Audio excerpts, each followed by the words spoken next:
La Asamblea escuchará The Assembly will hear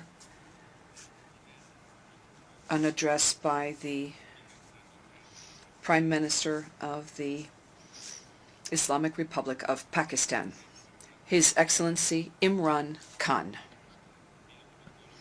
May I request protocol to escort His Excellency? I have great pleasure in welcoming His Excellency Prime Minister of the Islamic Republic of Pakistan, and I invite him to address the General Assembly. Bismillah ar-Rahman ar-Rahim. Iyyaka na'budu wa iyyaka nasta'in. Mr. President, Honorable Secretary General, Excellencies, ladies and gentlemen, I feel honored today to represent my country at this forum of world leaders, where we have a chance to discuss problems that the world is facing. I want to talk about a lot of problems, but just 4 today. And I especially came to this forum despite a difficult time in my country, facing challenges. I would not have come, but because I feel that there are some very urgent problems which the world must address. So first of all, I start with climate change. So many leaders have talked about climate change. But Mr. President, I feel that there is a lack of seriousness.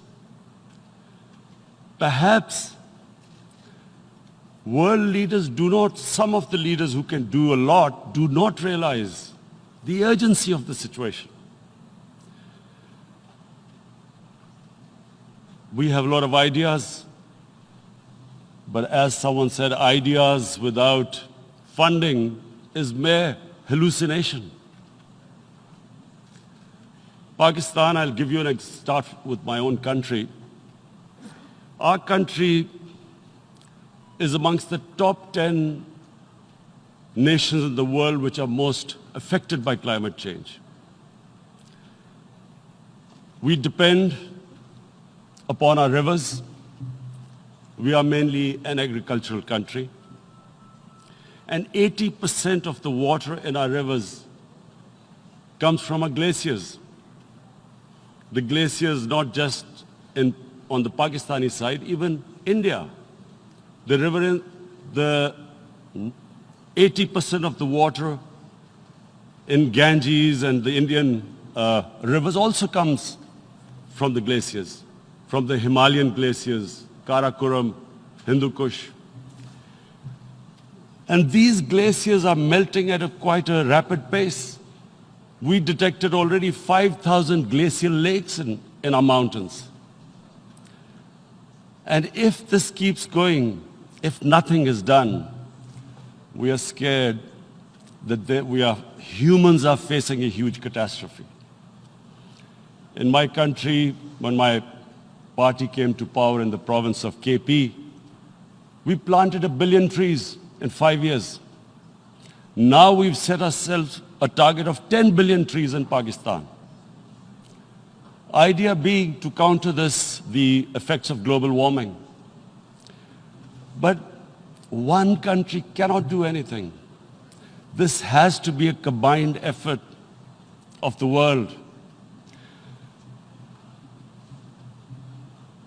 My optimism comes from the fact that humans, the Almighty has endowed humans with great powers. We can do anything, provided our survival instinct is stirred up.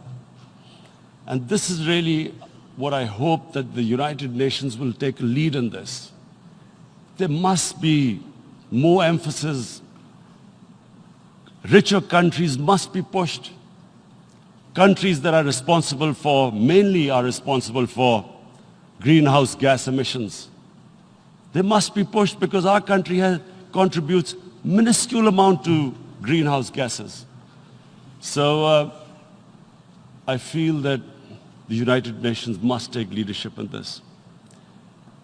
My second issue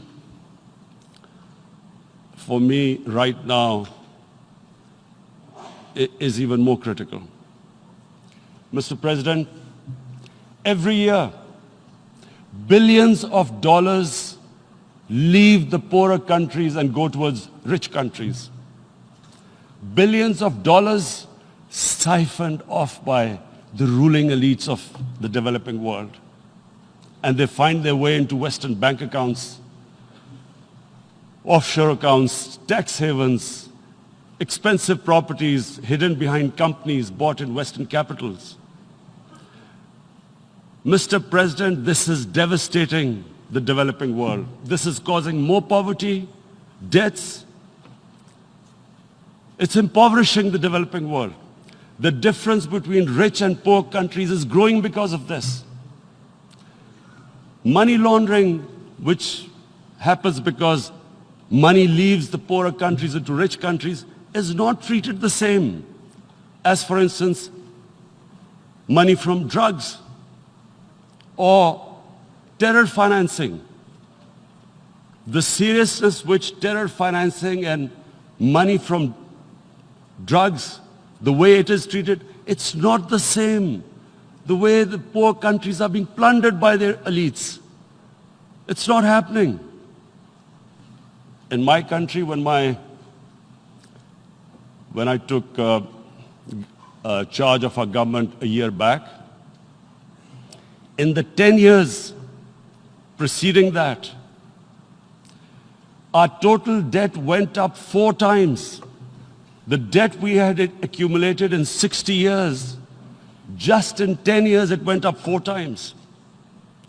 As a result, the total revenue we collected in 1 year, half of it went into debt servicing. How are we going to spend money on our human beings, 220 million people, when half the money is going into debt servicing? Because our country was plundered by the elites, the ruling elite. And easily they could get the money out. And when, Mr. President, we located properties in Western capitals bought by this money through corruption and money laundering, located the properties of these corrupt leaders, we find it so difficult to retrieve it. That money, if we retrieved that money, we could spend on our human beings. But it's so difficult. The laws protecting these criminals. We do not have the sort of money to have expensive lawyers and spend millions and millions of dollars. We need help from the rich countries. And Mr. President, it's critical. The rich countries must show political will. They cannot allow this to happen. How can the poor countries spend money on human development, which the United Nations asks, SDG? How are we going to do it when this money can easily leave our countries? So, unless the rich countries intend to build walls to stop economic refugees coming as we see right now, they must take action. They must take action now. It must be a deterrent. Corrupt ruling elites should not be able to take money out easily and park it into foreign bank accounts and into these properties abroad. And I never understand why. Why do we have these tax havens? Why is this allowed? Why shouldn't rich people pay taxes? Why is it legal to have these tax havens where you have these secret accounts? Because, world is changing. The population of the world is growing. Sooner or later, you're going to have a crisis if the poor get poorer and the rich get richer. There is going to be a crisis sooner or later. So this is my second point. I hope that the United Nations takes a lead in this. It involves the IMF, the World Bank, Asian Development Bank. They must find a way of stopping this plunder of the developing world. My third point is Islamophobia. There are 1.3 billion Muslims in this world. There are millions of Muslims living in other countries, European countries, in the US, as minorities. Islamophobia, since 9/11, has grown at a pace where it is alarming. Human communities live together. There should be understanding amongst them. But Islamophobia is creating a division. Muslim women wearing hijab, it's become an issue. It's become an issue in some countries. Hijab is some sort of a weapon. A woman can take off her clothes in countries, but she can't put on more clothes. How is this happening? Because of Islamophobia. And how did this Islamophobia start? After 9/11. And why did it start? Because certain Western leaders equated terrorism with Islam. Islamic terrorism. Radical Islam. What is radical Islam? There is only one Islam. And that is the Islam we follow of Prophet Muhammad sallallahu alaihi wasallam. There is no other Islam. Radical Islam, Islamic terrorism, what message did they send to people in the West? And why is there Islamophobia? How is a person in New York, in the Midwest in the US, in European capital, how is he going to distinguish between who is a moderate Muslim and who's a radical Muslim? Because terrorism has nothing to do with any religion. This Islamic terrorism, Islamic radicalism, and sadly used by leaders, this has been the main reason for this Islamophobia. And it has caused pain amongst Muslims. We in Muslim countries watch this Islamophobia traveling abroad, and it's getting worse. And may I just say, Mr. President, that in European countries, it is marginalizing Muslim communities. And we all know that marginalization leads to radicalization. Some of the people who ended up as militants in Syria and other places were from marginalized Muslim communities. And my point here is that we must address this issue. I'm sad to say that we Muslim leaders have not addressed this issue either. After 9/11, when this thing came about war against radical Islam, rather than Muslim leaders trying to explain to the West that there is no such thing as radical Islam, in all human communities, they are radicals. They're liberals and rest are moderate. All human communities, Christians, Jews, everyone has it. But Islam is not radical, neither Judaism, neither Christianity, neither Hinduism. No religion preaches radicalism. The basis of all religion is compassion and justice, which differentiates us from the animal kingdom. But unfortunately, the Muslim leadership was so scared of being called radical Islam that all of them became moderates. In Pakistan, we were in the eye of the storm, and our government coined a phrase called enlightened moderation. No one knows what it meant. But everyone started putting on Western suits that they were moderates. Started speaking, even those who didn't know English would speak English because they were moderates. No one had a clue what it was. Because we, in the Muslim world, did not explain to the West that there is no such thing as radical Islam. One of the reasons why after 9/11 Islam was supposed to be equated with terrorism was suicide attacks. Because the 9/11 bombers did a suicide attack, all sorts of theories came up that the Muslims are involved in suicide attacks because they will get virgin in heavens. Some came up with, what about women, suicide attackers? So this bizarre thing happened. No one explained. Suicide attacks and Islam were equated. No one did research that before 9/11, the majority of suicide attacks in the world were by Tamil tigers, who were Hindus. No one blamed Hinduism, and quite rightly. What has Hinduism got to do with what desperate people were doing in Sri Lanka? We all know we've seen films about Japanese kamikaze pilots at the end of the Second World War doing suicide attacks. No one blamed the religion. But here we were trying to prove we were moderates and not explaining to the West. But the most important thing I wanted to say here today, in explaining this Islamophobia, Mr. President, and I feel it's very important because I played professional sport in England, I spent a lot of time there, so I know how the Western mind works and how West views religion. So where the misunderstanding about Islam came. And one of the reasons it caused Islamophobia. That was,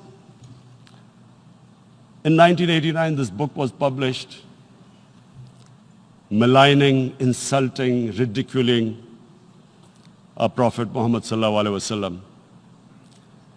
And there was a reaction in the Muslim world. The West couldn't understand what was the problem. Because in the West, because I have spent so much time in the West, religion is perceived completely differently. They don't look upon religion like we do. And so, Islam was supposed to be an intolerant religion. It was against freedom of expression. And Islam took a real beating 30 years ago. I still remember it became a watershed. And every 2 or 3 years, someone would malign our Prophet, peace be upon him. There would be a reaction by the Muslims. And again, it was Islam, an intolerant religion. Again, this time, I blame a certain section of the people in the West who deliberately provoked this, knowing the impact it would have. But the majority of the people in the West didn't understand. This is where, again, Muslim leadership let the Muslims down. We should have explained to them what our Prophet, peace be upon him, means to us. So in 1 minute, I'll try and explain what he means to us. Our Prophet was the witness to the divine book, the Holy Quran. The Holy Quran is the book of guidance for Muslims, and the Prophet's life was living the Quran. He was an example of what the Quran guided us to be. So he is the ideal we all try to get to. The Prophet created the state of Medina, the first state in Islam. That state was the basis of a Muslim civilization which became the predominant civilization for the next 700 years. And what was that state? I hear such strange things about Islam, that it is against women, it's against minorities. The first state of Islam in Medina, it was the first time a welfare state was set up. The state took responsibility of the weak, widows, orphans, poor people, handicapped. It taxed the rich, spent the money on the poor. The state announced that all human beings are children of Adam, hence equal, whatever the color of their skin. The state announced, the Prophet announced that, and slavery, the whole system depended on slavery as it did for many years in the Western societies. The Prophet said that one of the greatest deeds is to free a slave. But because the society depended on slavery, he said, but if you have to, treat them as an equal member of the family.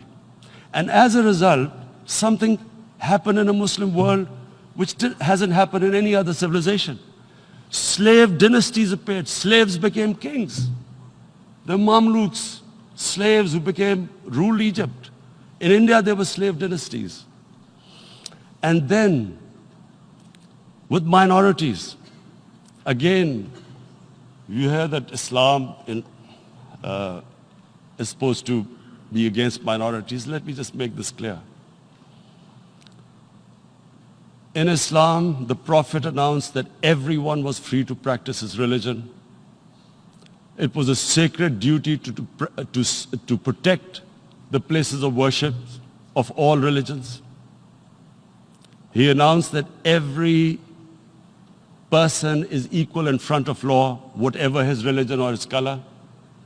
And this incredible case, and I always quote this, that the fourth Khalifa, the head of state of Medina, he lost a court case against a Jewish citizen.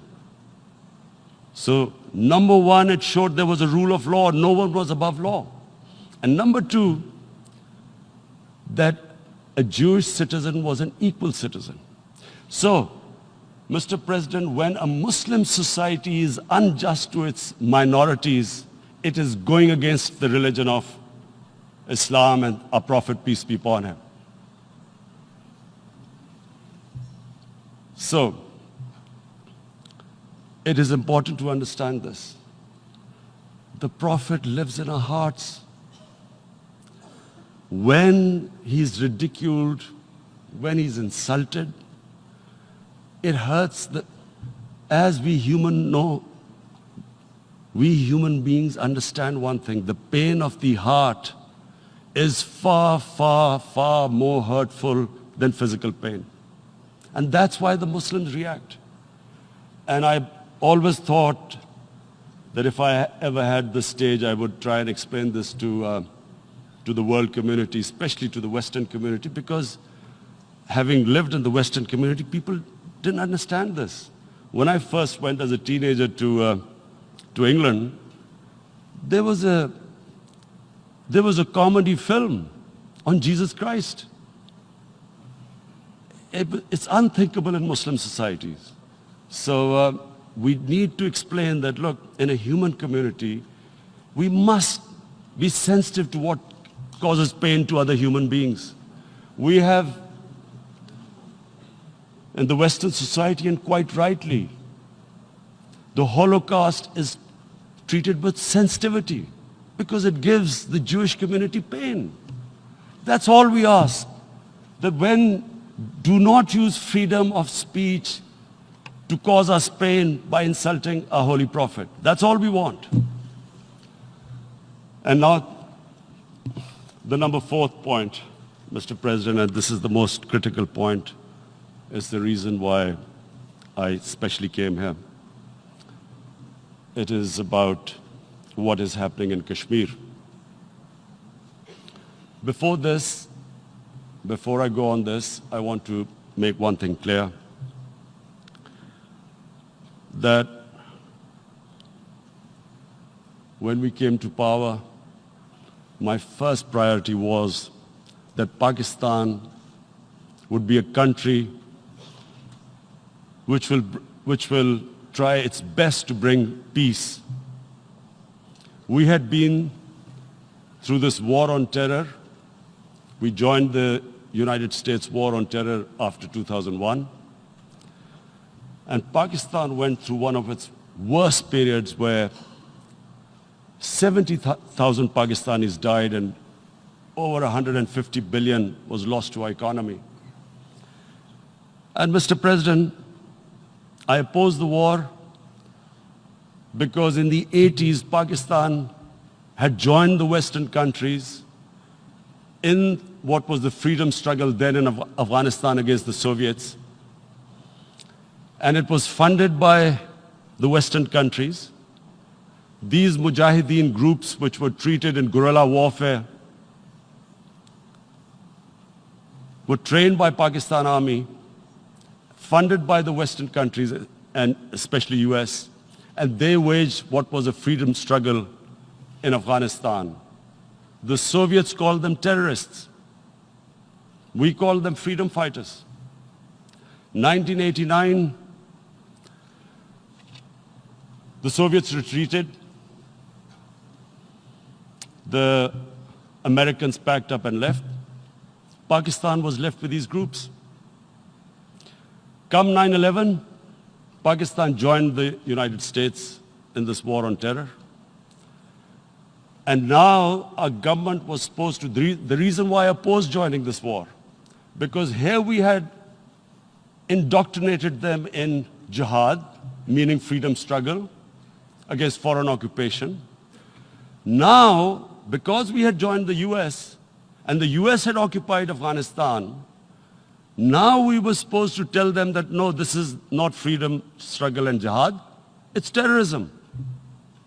So that's why I tried to tell then government that, stay neutral because you will have leverage over them. You will be able to control them. But if you join them, you become collaborators and they will attack you, which is what happened. They turned against us. We went through a nightmare. 70,000 people killed in a war we had nothing to do with. No Pakistani was involved in 9/11.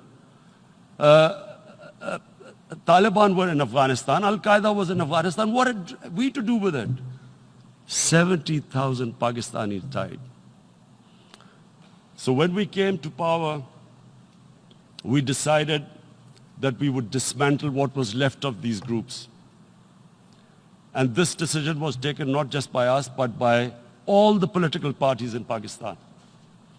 Unfortunately, they didn't implement it. So we came to power, we decided to implement it, and we dismantled whatever was left of the groups. And I know that India keeps accusing us that there are these groups there. I would like the United Nations to send observers, see for themselves what we've done. No Pakistani government would have dared to do this because it would have created strife. But we decided that there would be no militant organizations in Pakistan. So I need to give you this background and to what I'm going to say later on. And secondly, we started mending fences. I invited the Afghan president. We developed a relationship with Afghanistan. We had problems with Iran. We mended fences there. And then India. Now let me just give you a little background about my relationship with India. Because of cricket, and cricket being it's a passion in the subcontinent, I had great following in India. I have friends in India, and I loved going to India. So immediately, when my party came to power, the first thing we did was to immediately reach out to India. And I spoke to President Modi and I said, look, we have similar problems. Climate change, poverty, let's get together. Let's resolve our differences through trade. Let's build a relationship on trust. Prime Minister Modi told me that, there were terrorist attacks from Pakistan. I said, we have problems with you. There are terrorist attacks which we know are instigated by India in Balochistan. We caught a spy, Kulbhushan Yadav, who admitted what the sabotage going on in Karachi and Balochistan. So we said, look, let's leave that behind. Let's move forward. Our main priority should be our people. The highest number of poor people live in the Indian subcontinent. Unfortunately, didn't make any headways. Our foreign minister was supposed to meet on this in the UNGA last year. India cancelled it. We thought that it's their election coming up. It's a nationalist, ultra-nationalist party. It doesn't want to cozy up to Pakistan. So we thought, okay, we'll wait till the elections. Meanwhile, a 20-year-old Kashmiri boy whose father said was radicalized by the security forces in Kashmir blew himself up on an Indian convoy. Immediately, India blamed us. I spoke to the Indian public on television. I said, if you give us any iota of proof, we will immediately take action because we've clamped down on these groups. Rather than sending us any proofs, they sent their jets in, they bombed us. We retaliated. A jet, two of their planes were shot down, one pilot bailed out in Pakistan. We immediately returned the pilot, saying that, look, we do not want any escalation. Rather than taking that as a peace gesture, the entire campaign, almost the entire campaign of Mr. Modi in the election was how he had taught Pakistan a lesson that jets had killed 350 terrorists. Complete lie. They had just killed about 10 trees of ours, which was quite painful given that, we are growing all these trees. He then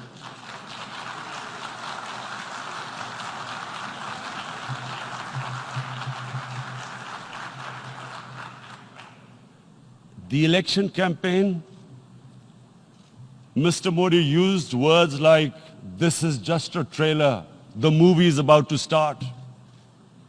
I went into Pakistan and taught them a lesson. This was the election campaign. Okay, so we thought, us politicians make all these statements to win elections. So, okay, after elections, we'll get back to our normal relationship. Well, the moment the elections ended, we approached India. No response, but then we discovered they were trying to push us in the FATF blacklist to bankrupt us. That's when we realized there was an agenda. And that agenda became obvious on the 5th August when India went against 11 United Nations Security Council resolutions which say that Kashmir is a disputed territory and the people of Kashmir have the right of self-determination. They went against that. They went against Simla Accord, which is about bilateral, sorting out our differences through bilateral means, went against that. They actually went against the Indian Constitution. Illegally, they revoked Article 370, which gave Kashmir the special status. They got an extra 180,000 troops there. Total number of security forces in Kashmir now are 900,000. And they put 8 million people of Kashmir under curfew.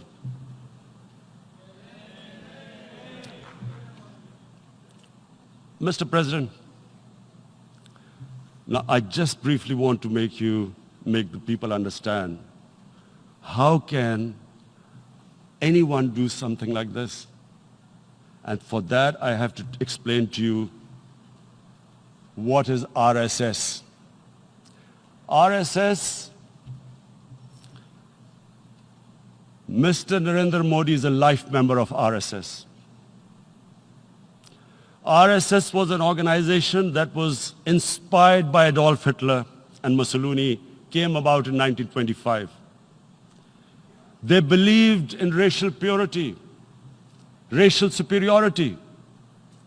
They also believed they were an Aryan race like the Nazi believed they were an Aryan race. All that I'm saying can be verified. This is the time of information revolution. You can Google all this, what I'm saying. But it is very important for me to explain this to you so you know what is happening in India. This RSS believed in the ethnic cleansing of Muslims from India. At one point, there was racial superiority of the Hindu race. Secondly, it was hatred for the Muslims and for the Christians, because they believed that this golden age of Hindu civilization was stopped because of Muslim rule centuries back and then the British rule of India. So it was racial superiority and hatred for Muslims and Christians. This is openly stated. You look at the founding fathers of RSS, Golwalkar and Savarkar. Just Google them and you'll find out. And this ideology of hate is what murdered the great Mahatma Gandhi in 1948. It was this ideology of hate that made Narendra Modi in 2002 do a pogrom against Muslims in Gujarat when he was the chief minister. He allowed 3 days for these RSS goons who were inspired by the Hitler brown shirts. They actually wear brown shirts. This RSS, the Congress Home Minister gave a statement that in RSS camps, terrorists are being trained. And these terrorists butchered 2,000 Muslims and 150,000 Muslims were made homeless. Narendra Modi could not travel to the US because of that. And I need to make you understand this background before I explain to you that what sort of a mindset would lay siege to 8 million people with 900,000 troops. Women, children, sick people, locked in as animals. In fact, of what I know of England, if 8 million animals were locked in, the RSPCA would have made a lot of noise about it. These are human beings.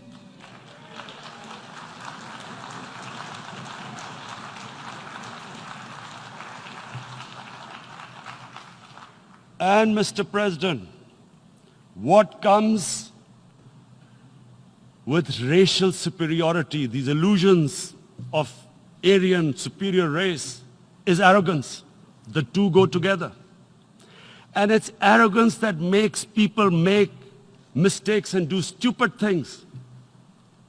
Cruel things like what Narendra Modi has done. It's sheer arrogance. And it's arrogance that has blinded him from the fact that what is going to happen when the curfew is lifted. Has he thought about it? This hasn't been thought through. What is he going to do when he lifts the curfew? Does he think that people of Kashmir will quietly accept the status quo because India has changed the constitution and taken away the special status? They'll accept that? Mr. President, 100,000 Kashmiris have died in the past 30 years because they were denied the right given by the United Nations, the right for self-determination. 100,000 have died and 11,000 women have been raped. There are 2 United Nations human rights reports on this. The world hasn't done anything because India is a huge market, 1.2 billion people. Sadly, the material prevails over the human. But this has serious consequences. Again, I repeat, that's why I'm here. Look, what is going to happen when the curfew is lifted will be a bloodbath. The people will come out. There are 900,000 troops there. They haven't come to, as Narendra Modi says, he's done this for prosperity of Kashmir. This is supposed to be for the development. These 900,000 troops, what are they going to do when they come out? There'll be a bloodbath. Has he thought it through what happens then? Mr. President, has anyone thought that what happens when there is a bloodbath? What do you think the impact will have on people of Kashmir? What do you think they will think? The way they have been boxed in their houses, treated like worse than animals, no rights. Thousands of all the political leadership has been arrested, taken out of Kashmir. Even those Kashmiri leaders who were pro-India have been taken out. 13,000 boys have been picked up and taken to God knows which destinations. So what do they think? What will the people of Kashmir do when they lift the curfew? They will be out in the streets. And what will these soldiers do? They will shoot them. They've already used pellet guns, blinded young boys. In the last 6 years, the 5 years, the oppression that has gone on in Kashmir. And so, Kashmiris will be further radicalized. Mr. President, there will be another Pulwama. And guess what? India will blame us. They're already blaming us. They're saying all this is happening because of Pakistan.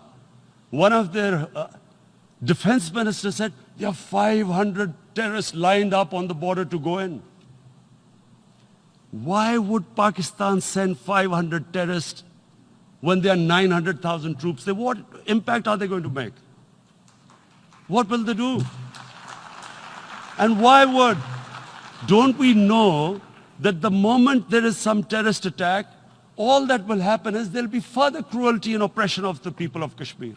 We will just give the 900,000 troops to further crush the people of Kashmir.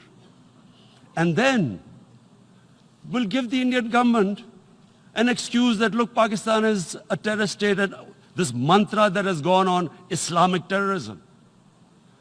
The moment you use this catchword, Islamic terrorism, the whole world turns away. No one talks about human rights. You can do whatever you want, which is what has happened in Kashmir, because they keep using this word, Islamic terrorism. And this is what they're doing right now. What do we benefit from further increasing the cruelty on the people of Kashmir? And why would we want this? But there is no other narrative left for India. As when they lift the curfew, whatever happens, Pakistan will be blamed, and there is always a danger of another Pulwama. They might come and bomb us again, and then another cycle might start. And what does Narendra Modi think? That 180 million Muslims of India are thinking right now. Aren't they watching these Kashmiris stuck inside for 55 days they've been stuck in? Aren't they watching? What do you think? Don't you think that the Muslims will be radicalized in India? And I'm talking about 180 million people. And when they get radicalized, there will be some incident in India somewhere down the line. Again, we will be blamed. And I'm warning you right now, again we will be blamed. And Mr. President, what about 1.3 billion Muslims who are watching this? And they know that it is only happening in Kashmir because they're Kashmiri Muslims. This is not happening to Kashmiri Hindus. They know that this is happening because of their religion. So what do you think they will be thinking? What do you think the Jewish community would think if they were, forget 8,000 Jews stuck like this? What do you think Europeans would think? What do we think? I mean, any human community, if their members are stuck like that, what do you think they will think? Are we a children of a lesser God? Is it not going to cause us pain? And then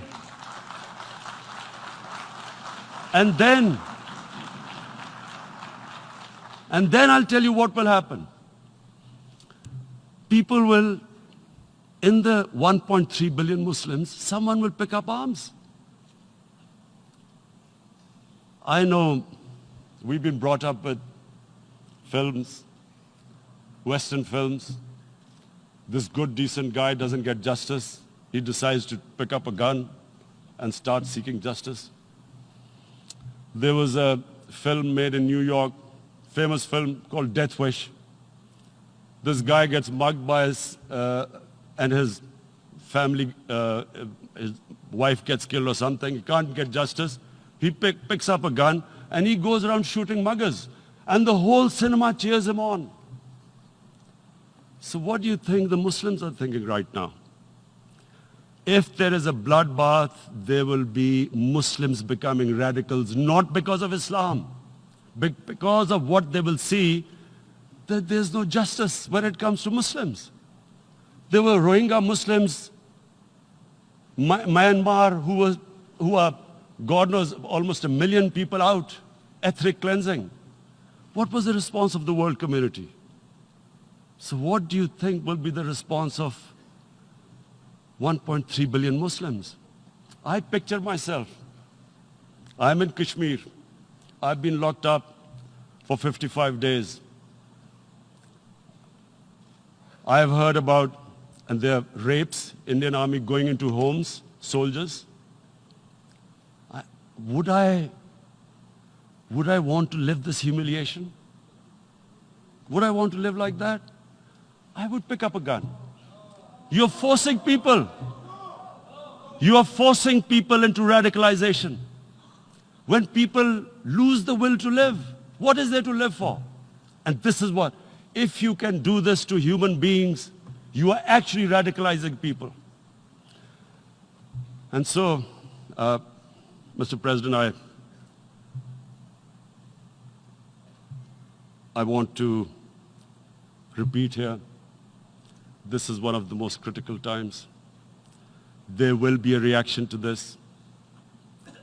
Pakistan will be blamed. 2 nuclear-armed countries will come face to face like we came in February. And before we head in that direction, the United Nations has a responsibility. This is why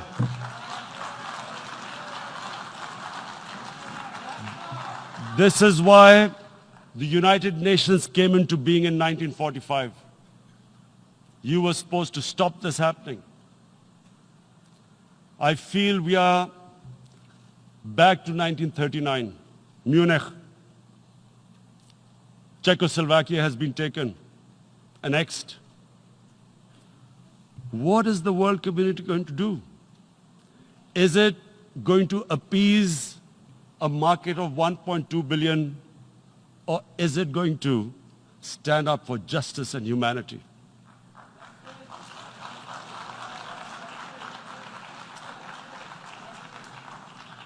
If this goes wrong, you hope for the best, but be prepared for the worst.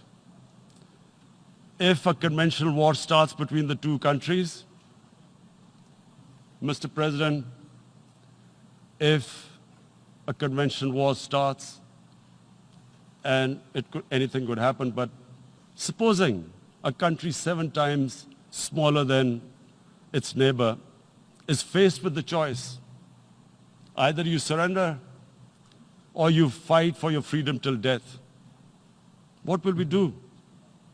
I ask myself this question. And my belief is, La ilaha illallah, there is no God but one. And we will fight. And when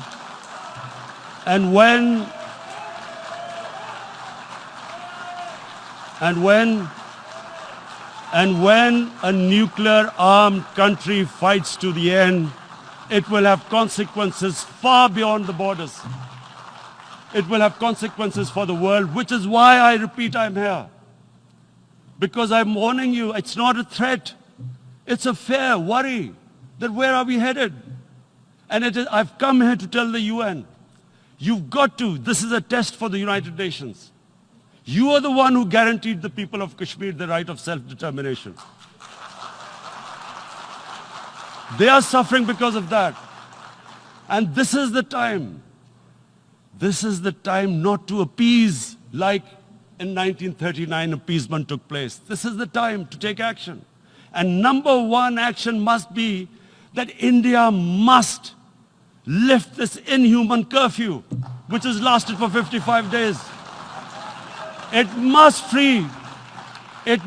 free all political prisoners, and especially those 13,000 boys that have been picked up. Parents don't know where they've disappeared.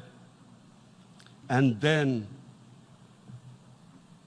the world community must give the people of Kashmir the right of self-determination. Thank you. En nombre de la Asamblea General agradezco. On behalf